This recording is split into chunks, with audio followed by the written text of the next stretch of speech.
we just got off the Disney Wonder from our 7-day Alaska cruise. As you see, it's behind us right now. It's getting loaded with more cruisers and foodstuffs. So today we're going to go ahead and try to explore Vancouver to see what's what.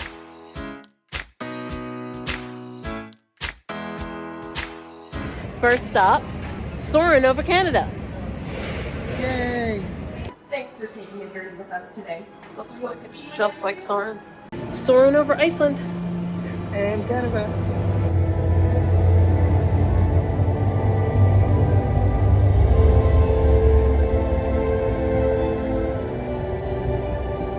So, soaring over Canada and Iceland. FlyOver Canada is what it's actually called, but it's soaring. FlyOver Canada had a limited time showing of the FlyOver Iceland, basically. So we decided to do both of those. We came in, we registered, we got our tickets, we scanned our tickets. We did the pre-show, which is a 6-minute show about Iceland, I think. Well, yes, since we did the Iceland first, so it was a 6-minute show about Iceland. We did not see the pre-show for Canada, so we can't speak to that. They took us a back route to the wheelchair elevator. They took us down to the lower level. We went into the exit, just like some Disney World rides are. You go to the exit, and once we go in the exit, they take us to our seats. We transferred to the seats, buckled in, spoke to the FlyOver employee for a little bit about the difference between this ride and soaring, doesn't move, and all that. In terms of accessibility, it is soaring. It is soaring over California. It's soaring around the world. It is soaring with a few minor differences. And for anybody who's caught this and is not a Disney fan, Soarin' is a ride at Walt Disney World and Disneyland that is identical to this. And so since a lot of our viewers are familiar with Disney World, we're comparing it to Disney World.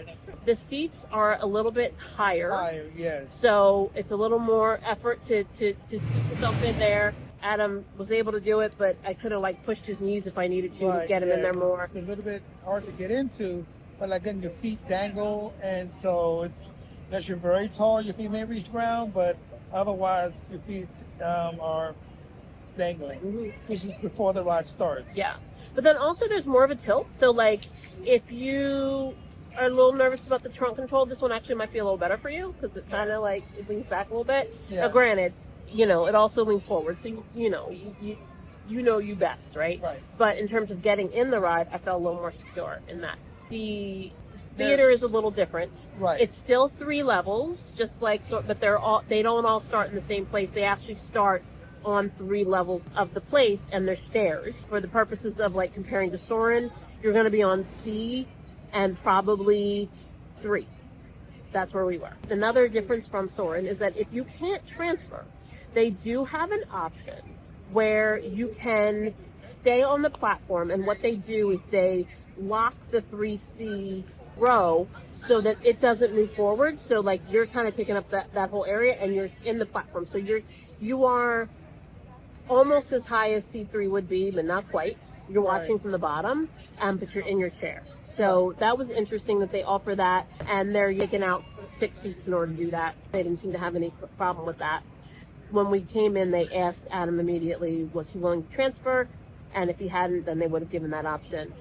But accessibility-wise, it was pretty straightforward. Get in there, lower level, transfer seats come out, so it was okay. And the fact that they have the option to stay in your chair means this one is more accessible. And it was nice. The transitions were not quite as CGI as Soarin' Around the World, but more so than Soarin' Over California, for those who care about such things. There were misters. I think I got a very overactive mister, because there's no way that they thought that much misting was reasonable. I just felt like I was wet. But then I kept feeling my forehead, and I wasn't wet. So psychological, whatever. It was on my nerves. So I ended up putting up my hood and covering my forehead, and then I didn't care about it as much. So to explain the misters, because there's a lot of clouds and I guess clouds would fly through. Each time you fly through a cloud, you'd get misted. Or it'd be soaring very high, coming go through the cloud, you get misted. So it was a constant that going in and out of clouds, misting, and so that it was less misting would have been better, I think. It could be a feature that I guess Walt Disney World could incorporate, even though Walt Disney World has smell, this has more misting. And so I'm gonna leave. Disney World does not need these misters. Okay. They were so on my nerves.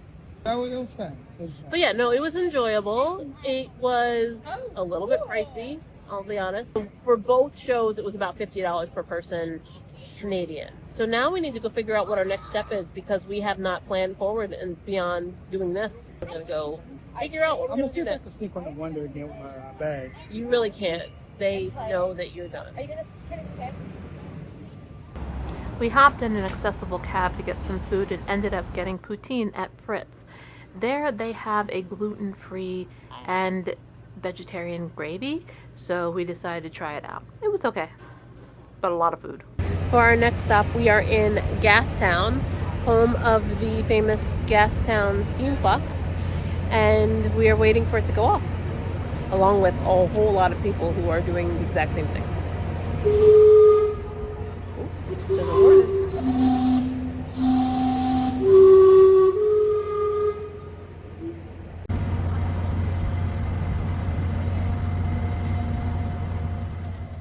Basically, the clock was established as a rededication for the area because they need to revitalize the area from the 1800s until like the 1900s.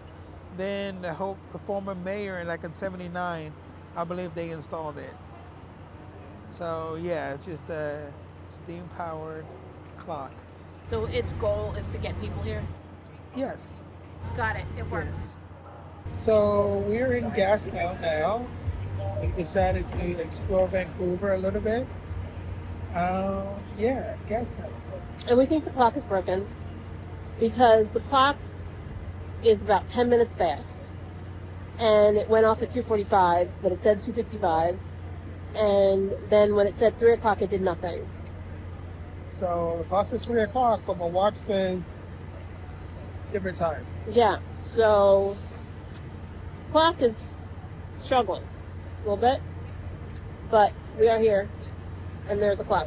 So this is like clearly an old town, like a historic town.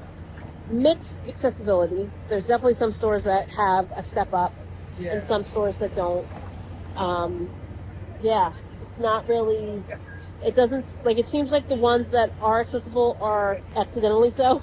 You know, like it depends on the pitch of the hill and whether or not they end up being flat or not. Yeah, I'm not seeing any like purposeful ramps or anything. But it's nice. It's like the ground is a little bit like stone, brick, paved brick. Mm-hmm. And so some of them are broken up, some are like been paved over, but it's so far so good, I think. Not too bad. So we're gonna walk around a little bit, I think. Yeah? Yeah. Okay. We're gonna go head into Hudson House because it looks like they have maple syrup, which has been ordered by the family, as well as other Canadian things.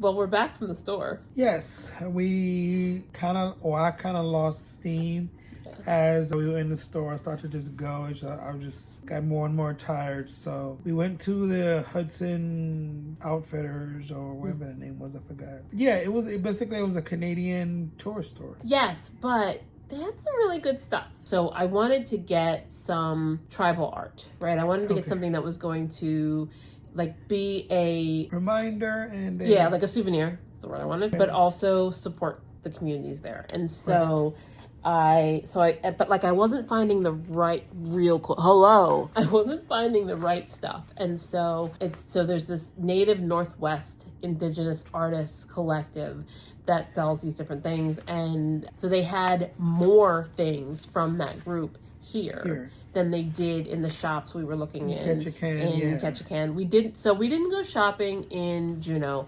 because it was raining so much, and there wasn't a ton of shopping in Icy Strait. I'm trying to think, like, no, I don't think they had just basically the shops. They're like for the visitor center. So there really wasn't like a whole lot of shopping, at least that we saw. So I have become obsessed with this hummingbird design. And so I found a bunch of stuff with it. Our spoon rest got burnt. Again, I won't name any names, but we needed a new one. And so now we've got this spoon rest with the hummingbirds on it, which, so like, I just felt like these hummingbirds were calling me. And as I was like looking into like, what's the symbology of the hummingbird, it was like joy, but also like brilliance and determination and beauty and intelligence and feistiness. And I was like, ooh, this feels, like, I was like, okay, yeah, my hummingbird. So I keep doing this thing. So that's for the kitchen. And then I got this little dish, like little jewelry or, shenanigans dish, right? And then I also got a sticker with the hummingbird on it for my water bottle. And then I also found this, again, from another one of the native collectives. This is a bracelet, and it's got a little whale tail on it. This one has mountains on it. So again, like, this is what I wanted to find in Alaska. We're still on our Alaska trip. Yes. Until we fly out tomorrow. Right. We're still here. There's my hummingbird stickers I'm going to put on my water bottle. So yeah, oh, and it was all on sale too. It was cheaper, and in Canadian dollars, cheaper than it was in Alaska. So like, there's a lot of other shops also similar to this down in that area, but I think the Hudson one seems like it was like the biggest one.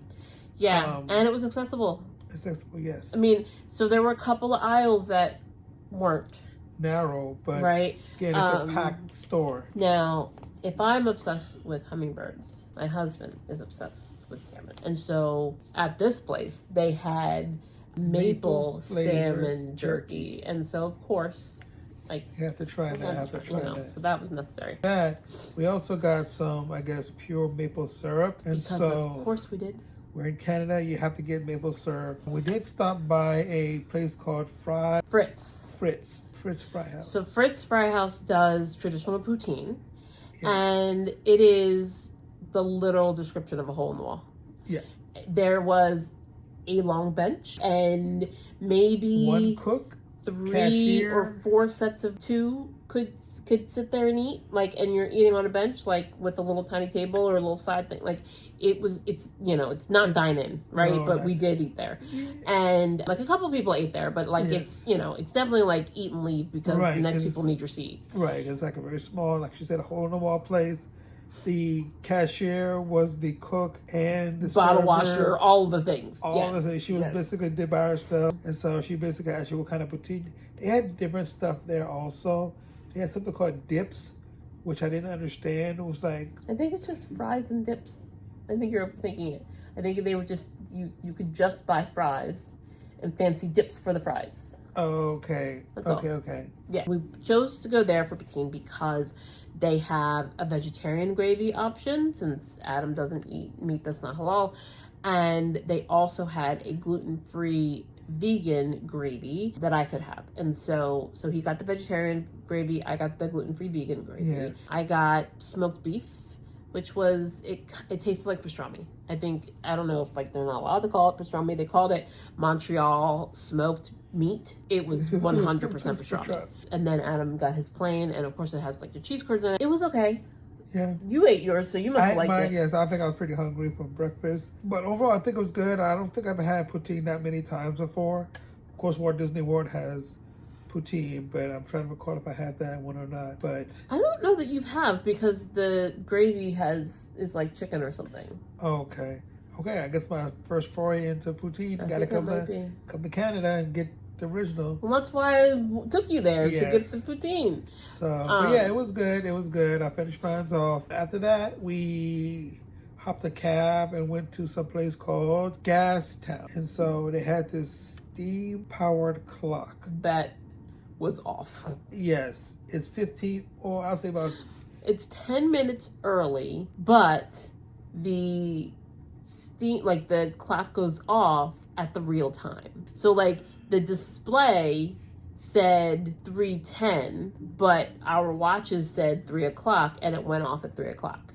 So yes, I don't. People were like understand. all around waiting for it, like to see the crowds gather. All of a sudden, the steam goes up, makes a noise. And I also think it might have been an hour and 10 minutes off, because it after it did like the do, then it did 4 bursts instead of 3, right? And like normally like the, you know, like whether it's like dongs or whatever, right? It's usually like the number of dongs for the hour. And so I would have thought the number of steam bursts for the hour would have also happened, and it was 4. So like I feel like it's an hour and 10 minutes off, which is like okay. So that was interesting. And I got some close-ups of the clock. I mean, so you said the clock was basically a tourist attraction. Like they just wanted to give people a reason to come there. I would say yes. It just had a little placard on there, talked about what's the history of Gastown and the clock and all that other stuff. So yeah, it was just basically a small tourist trap.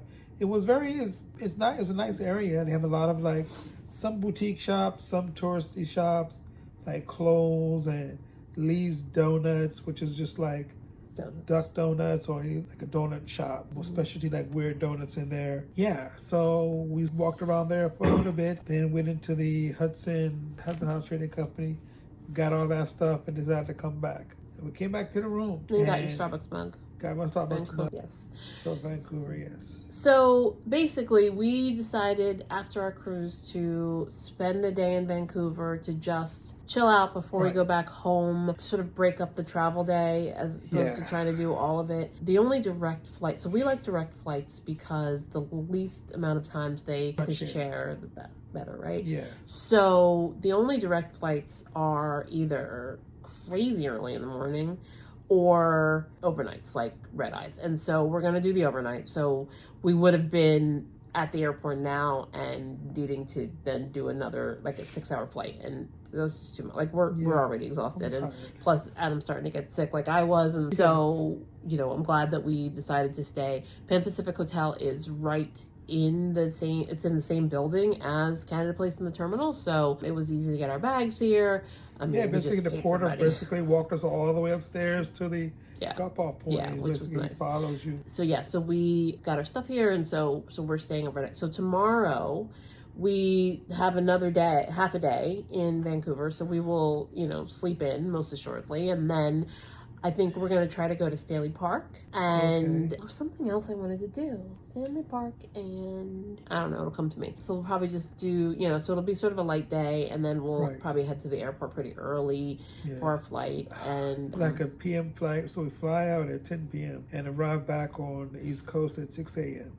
I've never had a flight cross over into the next day. That's interesting.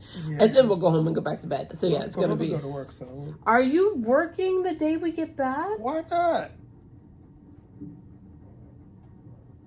Okay. We'll see. So we'll see. Well, like I said, tomorrow's going to be like a chill day. Like Brooke said, Stanley Park is one. There's something else we'll probably remember, like I said, later. And so we'll look at the views outside. Tim Hortons coffee. That's the other one I want to try. I need some Tim Hortons coffee. Okay. I need to have had Starbucks. I didn't get coffee. I got a tea, like an iced tea, I need hydration, like decaffeinated and all that. But we gotta call the balloons about Tim Hortons. I mean, it's their home. I think it's probably their Dunkin' Donuts. Like Dunkin' Donuts is like uniquely American, very Boston, right? Like Boston's like, this is my thing. We will pick this up tomorrow. Hopefully going to Tim Hortons. Very early. No, not very early. We're sleeping in. We check out at noon. So going to Tim Hortons and also Stanley Park and see what we can get into there. So. Good morning. Hello. So it is day 2 in our post-cruise Vancouver stay. Yes. And we are about to check out of the hotel. We're actually waiting for them to pick up our luggage. And then what are we going to do? We're going to try to figure out where Stanley Park is. I've heard of Stanley Park on the WhatsApp chat that we have for the cruise line, but I didn't really look into a deep dive what is Stanley Park. So we're going to go figure out what that is. Yeah, and see how accessible it is and all that. But first, we're going to go get Tim Hortons coffee because it feels wrong to come to Canada and not have Tim Hortons coffee, and we haven't had it yet. So that is going to be step 1 after we check out of the hotel, and then off to Stanley Park, and then after that, our flight's not until 10, so we may end up just going back to the airport really early. We might, I think I heard a knock. We might end up finding something else. We'll see, but we'll take you along.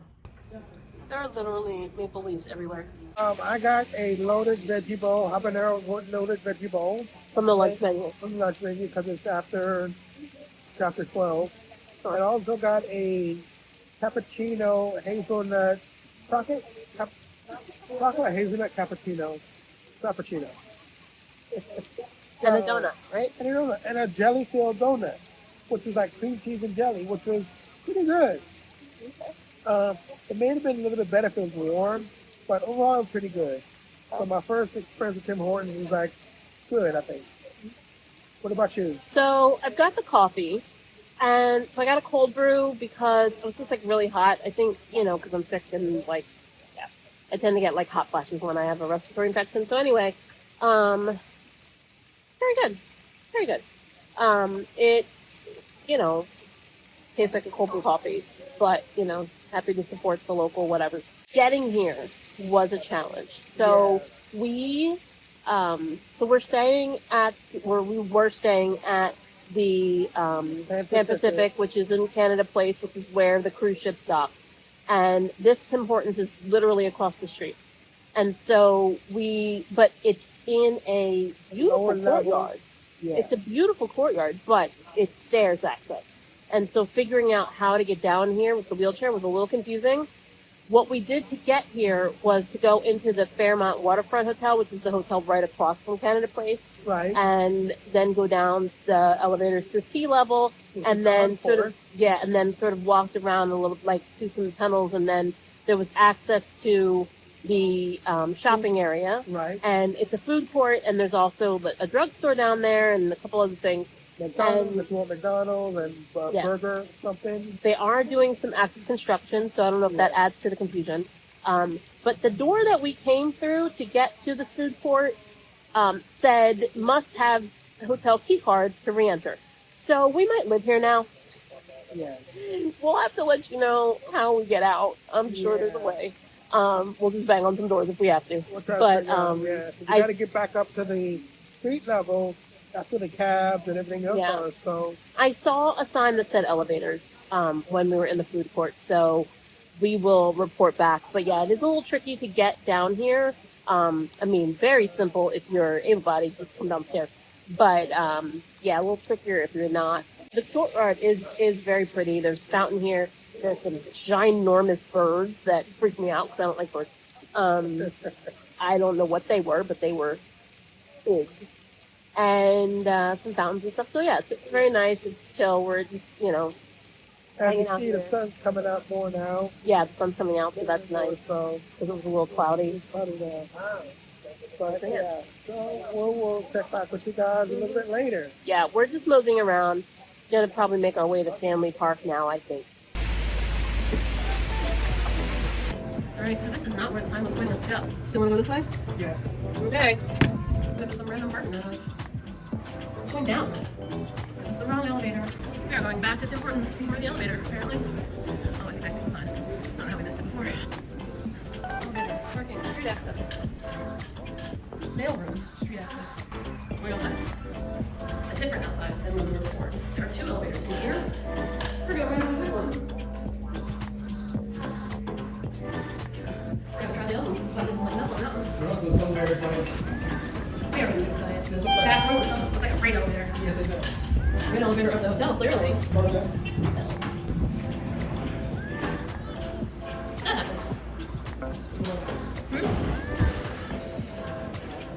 That's the shops. This is the lobby. Okay. Of what? Or not the fair. Okay, so I think I see Canada Place over there. All right, I think I figured it out. If you are at Canada Place or you are at the Pan Pacific and you would like a cup of coffee, you have three options. Within Canada Place, there is a coffee shop associated with the FlyOver called Blue Whale, and they have coffee there. One. Number two, if you want to have Starbucks, Starbucks is attached to Pan Pacific over here, and you just sort of go past the main entrance and around the corner, there's a Starbucks. Now, if you want to go to Tim Hortons because you want that classic Canada experience, there's one right across the street from Canada Place, and the Pan Pacific. However, it's a little bit hard to get to. So across the street here is the Pan Pacific, and if I turn here, you can see there is a Tim Hortons. Okay, so you're going to come across the street, and you will see the Tim Hortons is down a courtyard that is the lower level, and you will not see any immediate ways of getting in. Option one is to go over here to the Fairmount Waterfront Hotel, go down to level C, navigate the hallways, and it'll get you eventually to the food court. Option number two is to ride around this path here, going up into the back until you go to this other building that's over here. It's like the Waterfront Center or something. It's a business building, but it is open. And so you can then take the elevator down to what looks like a freight elevator down to the level that has the food courts. So those are your two ways of getting to the Tim Hortons in a wheelchair. So now we are going to head to Stanley Park. Stanley Park is about 2 miles from the Canada Post. And so if you're up for walking, you know, that's an option. Neither of us are today. So we are going to catch a cab. Now, as I said, one of the really nice things about being in Vancouver is that there are a ton of wheelchair accessible cabs, like just tons. And so the easiest way to get one if you're near a hotel is going to be to just go to the hotel, go to the, the folks that are usually outside and say, hey, I need a cab that's wheelchair accessible. And then they'll do the whistle thing. They literally did the whistle thing yesterday, which was wild to me, and call you a cab. It's pretty that simple. Okay, we have made it to Stanley Park. You guys can see the waterfront area. We'll do a little bit of exploring. This sign is really faded.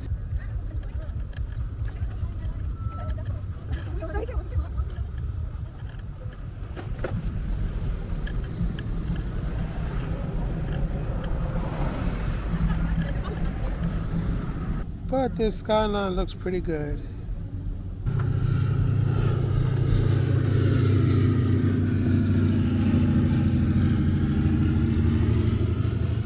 Now next is something that I am excited to try out.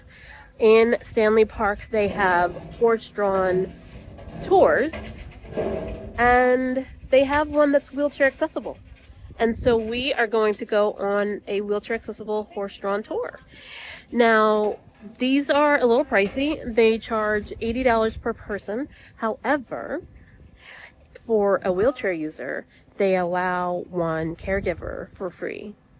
So that was a very nice surprise. So we're excited to take this tour of Stanley Park. As you can see, certain ones have a wheelchair symbol, and we got here in just the perfect time because the next one that they were planning to run is in fact the wheelchair accessible one. So they are taking out one of the benches to make way for the wheelchair.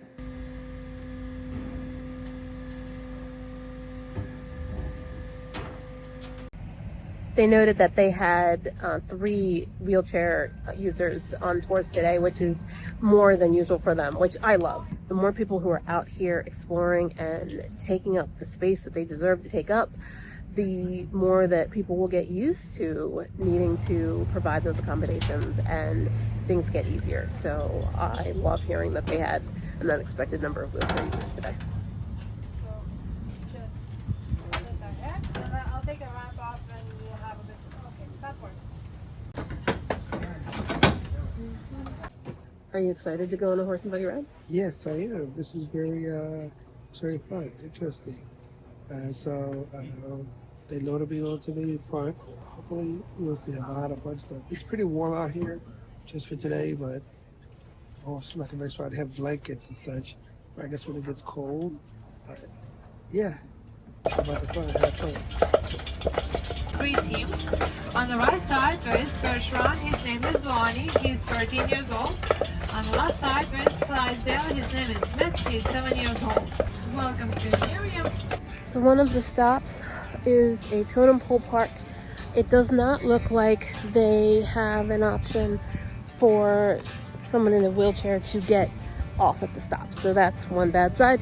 But the fact that we got in with one person free makes me feel better about that. On the right side, for a brief moment, take a look at Lighthouse. Nice view of downtown. North Vancouver on the right side shoulder.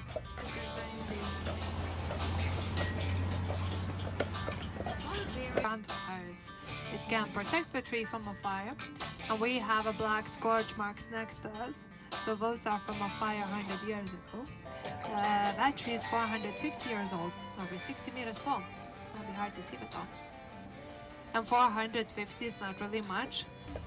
Another part of our gardens on the right side, bottom hill, a bit behind us. So what did you think of the horse-drawn carriage ride tour? It's accessible. It was nice. It was pretty nice.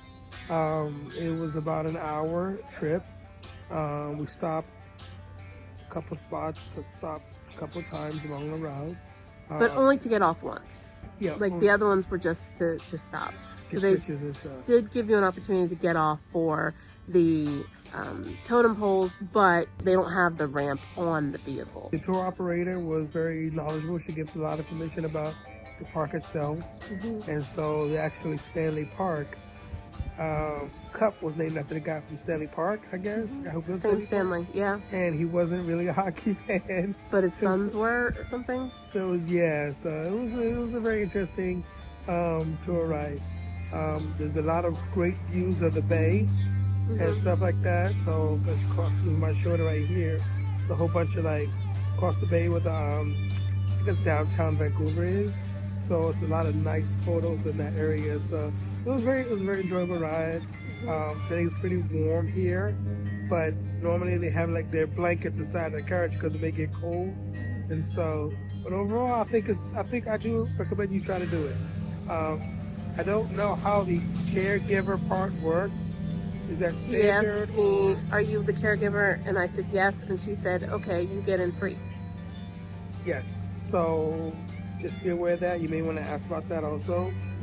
So normally it's about, at the time of the recording, 80 Canadian dollars per person. 80 Canadian dollars.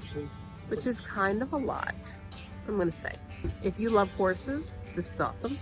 If you want something chill to do while you're killing time before your airplane, as we are, that's it. It was good. It was worth 80. I don't know if I would feel like it was worth 160. Editing Brooke here. Okay, I take it back. If you consider that it's actually $116 for two people in US dollars, it's actually pretty reasonable.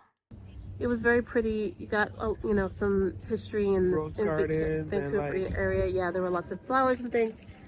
I was reminded of the bilingual nature of the city of Vancouver. I was struggling a little bit to understand the accent of the tour guide. I mean, she was lovely, but I definitely had to listen hard, Not a complaint, just be aware. And because you are in a bilingual city. But the tour was done in English. I assume they all are, but that's probably just me being a stupid American. Maybe they do them bilingually, I don't know. We've now ordered a taxi to come pick us up from Stanley Park using the yellow cab app. I have found that really useful for getting rides back and forth. And you can say that you need a wheelchair accessible ride, so that was really convenient. And we're gonna now head back to the airport and head home. So this is probably the end of this video, unless anything crazy happens, we'll throw it in. But definitely recommend, if you're coming on a cruise, take some time to enjoy the city. I also think that we made the right decision by splitting up that travel day. I think trying to have done this last night on top of a long day, and because disembarkation, I mean, it's like a 2-hour process, but it's an exhausting 2-hour process. So I think trying to do all that, having packed the day before, I think it would have been too much. So I'm glad that we took the extra day to chill and just enjoy the city, because again, it's a great city. It's like a lot of trails and a lot of bike lanes, and it's just it's nice. It's a very nice city, I think. Yeah. And don't forget, if you want help planning your trip, you're watching this because you're interested in going to Vancouver and you're in a wheelchair, or you're interested in doing a cruise out of Vancouver and you're in a wheelchair, be sure to give me a call and I would be happy to help you plan a trip. And of course, There's no additional fee. I can get you the same prices or sometimes better than you can get directly with the cruise lines, hotels, etc. So thank you for watching. Hope you enjoyed our Canada and Vancouver series. And until next time, Stay strong get creative. and keep exploring. We'll see you in the next video. I was trying to get Brooke to come to the airport early because on international flights you're supposed to be here early. And so we go to the check-in desk when the lady says you're still too early. But on international flights you're supposed to be at least there 3 hours early, and we're only 4 hours here early. So they cannot take our bag and they will not check us in